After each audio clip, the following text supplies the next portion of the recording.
Hey gang, Spada here, and today we are taking a look at Leader Class Sentinel Prime. In vehicle mode, Leader Class Sentinel Prime has a sound, lights and sound.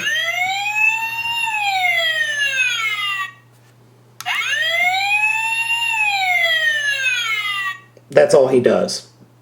In this mode, that is all he does. He is a largish fire engine. He is 9 3/8 inches long, which can he can go longer thanks to his crane arm here. Not crane arm, fire engine hose arm. Does swivel around.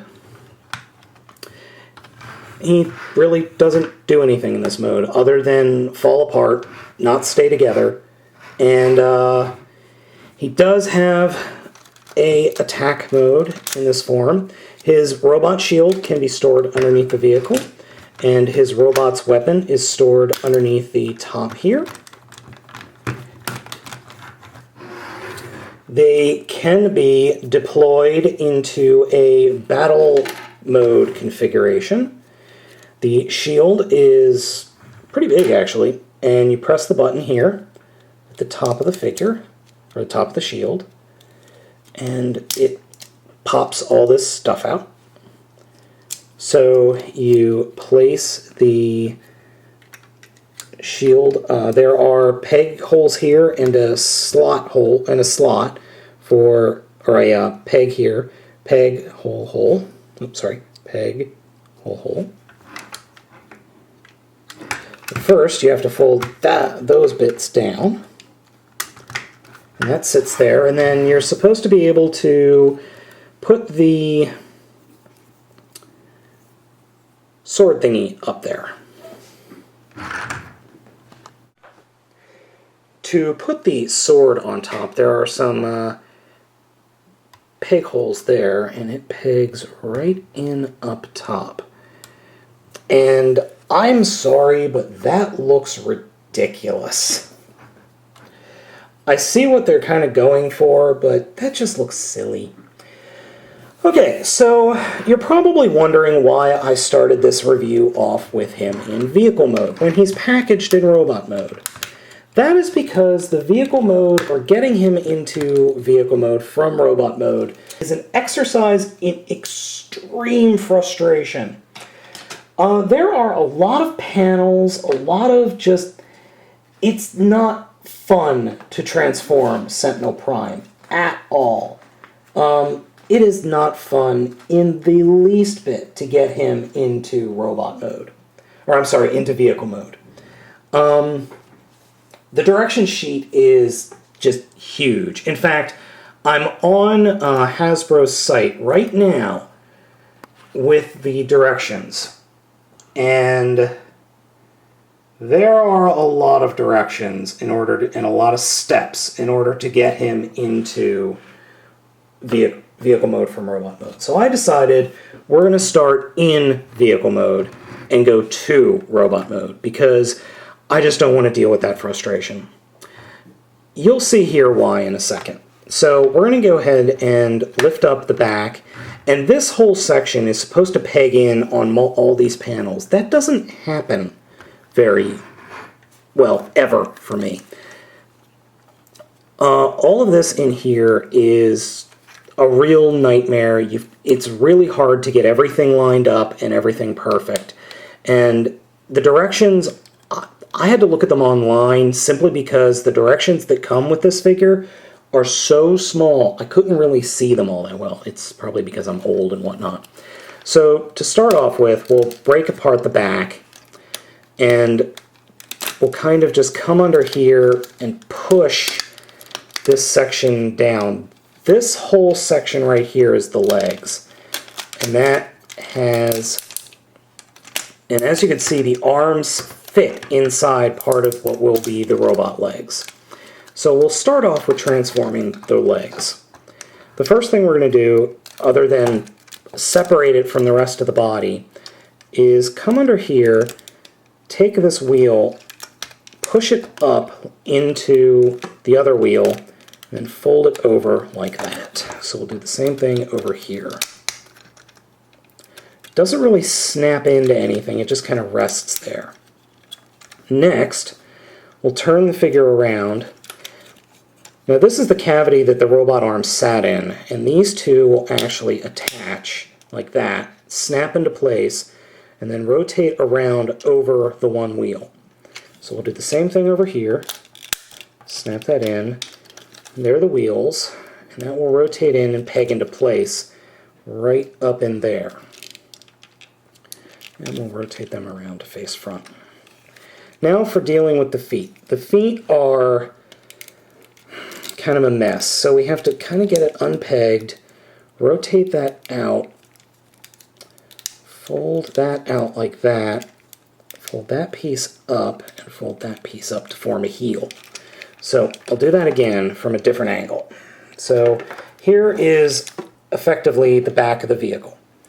We're going to actually fold it out and fold it out, revealing the foot. They don't really peg together at all. And then collapse that down and collapse that down to form the heel. Now there's a section in here that folds out. Let me show you.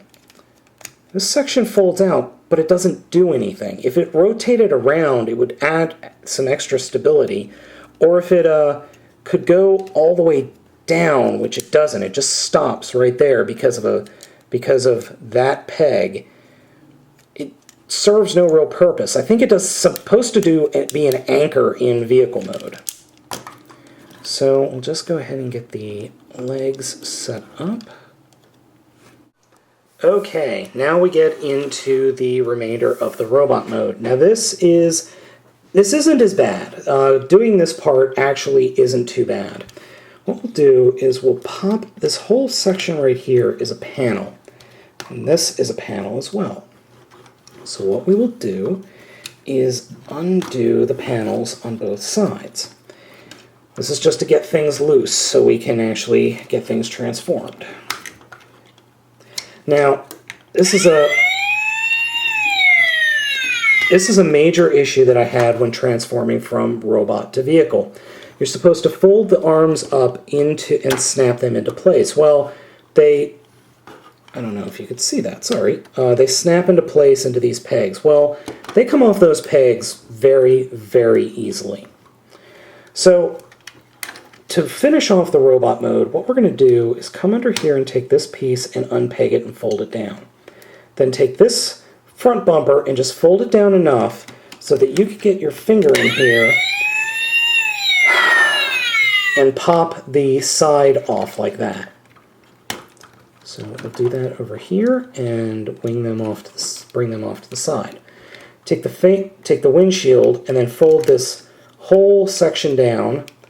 That will allow us to fold the head up. Then what we'll do is we'll take the windshield and fold that in, or collapse that in, but underneath this section. So we have to fold all of this up and get it up, in, and out of the way like that. That will allow us to then grab the whole section and pull it up like that.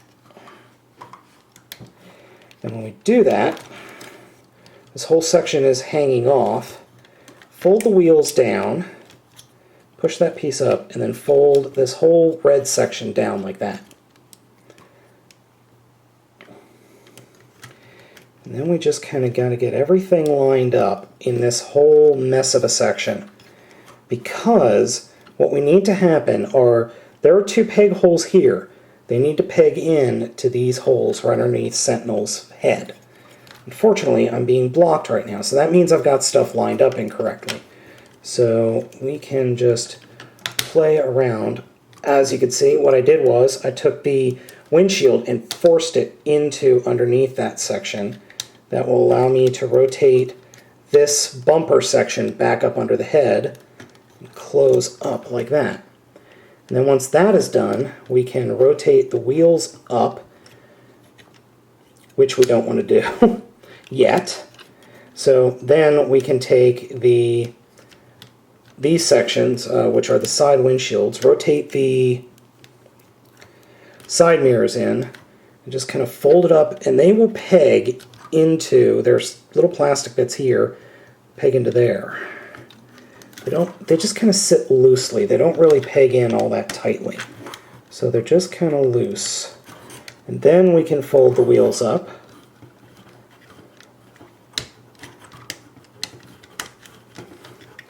And you really do end up fighting with this figure quite a bit. Fold these bits up. Once that is all done, we can rotate the arms around and snap them into place. So as you saw, rotate that up, snap that into place. Come under here and combine those two pieces, and then fold these panels down, fold the arms down, take this whole back section, fold it down, and spread them, unpeg it and spread it out like a pair of wings, and then do whatever you want with the fire hose. And here we have Sentinel Prime. Now, Sentinel Prime is not a bad-looking figure, I have to admit. He's not bad-looking, but there are some major, major problems. His head, well, his face is not a major problem. In fact, I actually dig the robot face. Unfortunately, it doesn't move at all because of, well, his lights and sounds gimmick. In robot mode, he is supposed to not do that. He is supposed to do this.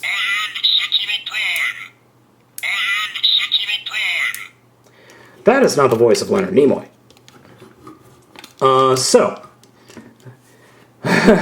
Where do we begin? Well, this figure has a lot of problems. And I mean a lot of problems. First off, this isn't so much a problem as a pet peeve of mine. His weapons. First off, his shield is pretty big, though it lacks detail, and it just kind of sits in his hand. It doesn't really do anything, it just kind of sits there. I wish you could peg it onto his arm or something. The other is his double-bladed sword, which, unfortunately, is not straight at all.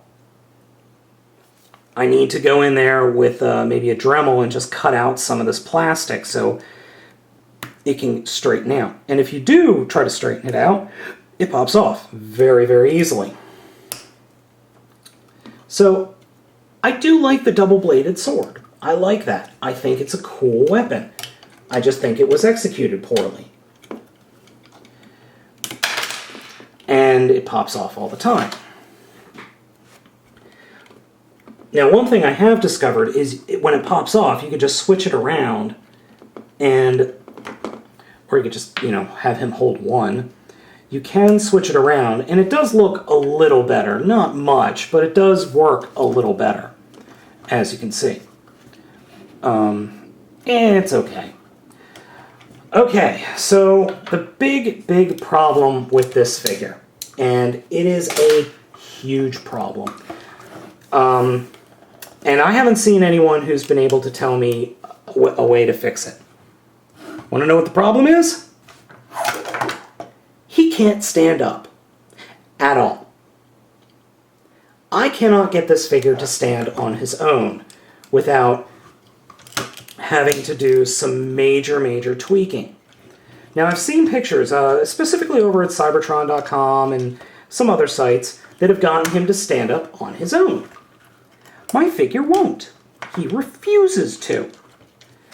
Because of the electronics up here in the backpack and all this kibble, he is insanely top-heavy.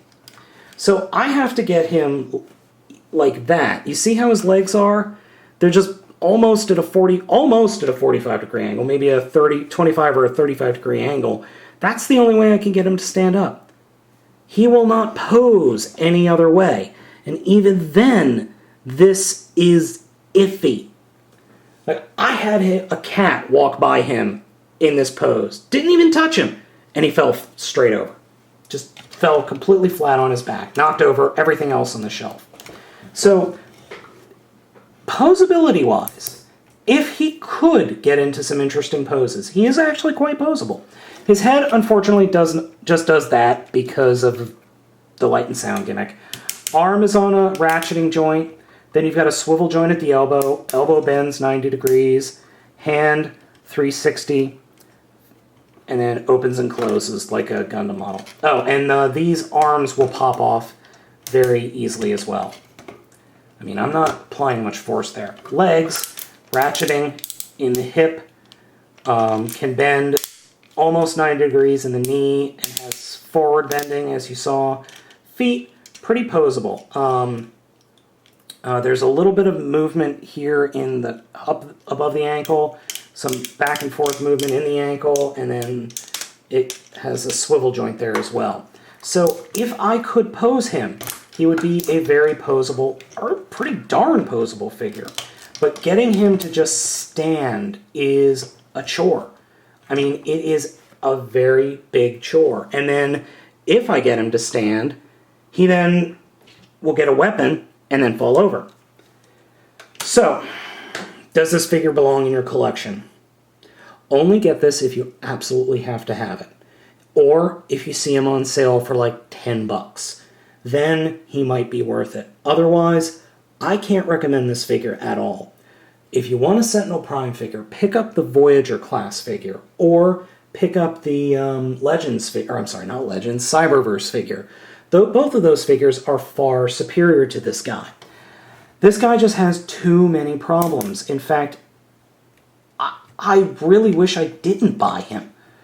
I am not happy with this guy at all. I did pick him up at Toys R Us for full retail price, and I really feel bad that I did, because this is not a good figure.